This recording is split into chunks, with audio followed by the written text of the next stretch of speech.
আসসালামু আলাইকুম। আশা করি সবাই ভালো আছো। আমি তোমাদের পিয়াল ভাইয়া।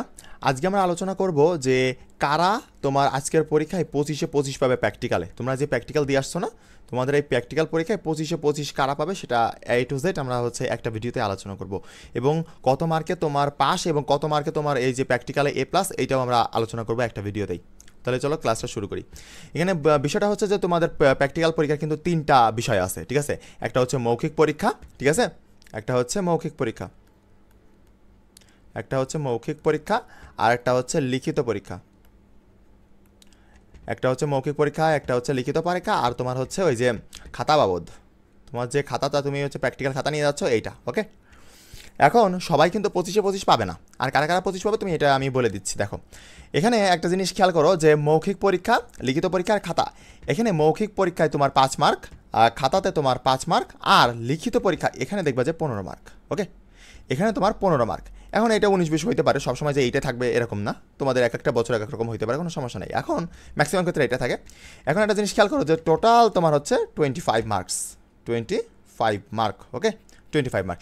এখন এখানে কারা 25 পাবে বা কারা 20 পাবে সেটা আমি একটু বলে দিই। এখানে তোমাদের হচ্ছে রোল অনুযায়ী ম্যাক্সিমাম দিয়ে থাকে যে 1 থেকে তোমার হচ্ছে 5 রোল পর্যন্ত, 1 থেকে যাদের 5 রোল পর্যন্ত অ্যাভারেজ দেখবা যে তোমরা হচ্ছে 25 করে পাচ্ছ। তুমি যেমনই তুমি হচ্ছে পরীক্ষা দিয়েছো না কেন, তুমি 25 মার্ক করে পাচ্ছ। এবার কি কারণে? কিছু কিছু কখনোই এটা উচিত না, আমি যেটা বলতেছি যে কখনোই উচিত না। কিছু কিছু শিক্ষক আছে যেগুলো তোমাদের এই যে সাইন করা বাবদ, যে তোমাদের খাতা সাইন করতেছে তোমাদের টাকা লাগবে। অনেকেই আমি শুনলাম যে হচ্ছে 4,000 টাকা করে কারো কাছ থেকে নিছে সবগুলো খাতা সাইন করতে, তোমার ফিজিক্স কেমিস্ট্রি যা যা যা আছে, তারপর আইসিটি আছে, তারপরে এভরিথিং। তারপরে হচ্ছে কিছু কিছু স্টুডেন্ট আমাকে বলো যে 2,000 টাকা করে নিছে। এগুলো কখনোই উচিত না, ঠিক আছে? যাই হোক, আমরা এটা বললেও কেউ হচ্ছে শুনবে না, না বললেও ওদিকে কেউ খেয়ালও করবে না।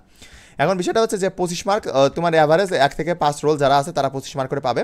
এবার দেখবে যে আবার 6 থেকে শুরু করে 10 পর্যন্ত আবার তুমি দেখবা যে হচ্ছে কত করে পাচ্ছে, আবার দেখবা যে 23 অথবা 24 করে পাচ্ছে, ঠিক আছে? এইভাবে দিচ্ছে।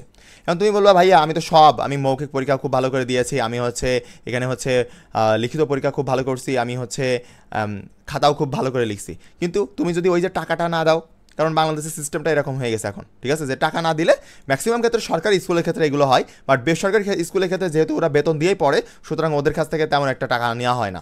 কিন্তু বেসরকারি স্কুল যে মানে সরকারি স্কুল যেগুলো আছে ওইগুলো একটু বেশি টাকা নেওয়ার সিস্টেম করে, ওকে? এখন মেন কথা হচ্ছে যারা টাকা দিয়েছো, ঠিক আছে, যারা টাকা দিয়েছো তারা হচ্ছে 25-25 কনফার্ম, এটা মাথায় রেখো। আর যারা টাকা দাওনি আর তোমাদের রোল আরও পিছনে আছে, তারা ওই হচ্ছে 23-24 এইভাবে পাবা। কিন্তু 25-25 আসবে না, বুঝতে পারছো? আর 23-এর নিচে সাধারণত দেয় না, 23-এর নিচে সাধারণত ওরা এত কম দেয় না। সুতরাং সর্বনিম্ন তুমি পাবা এখানে হচ্ছে 23, আর সর্বোচ্চ তুমি পাচ্ছ হচ্ছে 25। সুতরাং আমি মনে করি যে আহামরি তেমন একটা সমস্যা নেই, 1-2 মার্কের, তাছাড়া আর অত বেশি প্যারা নাই, ওকে?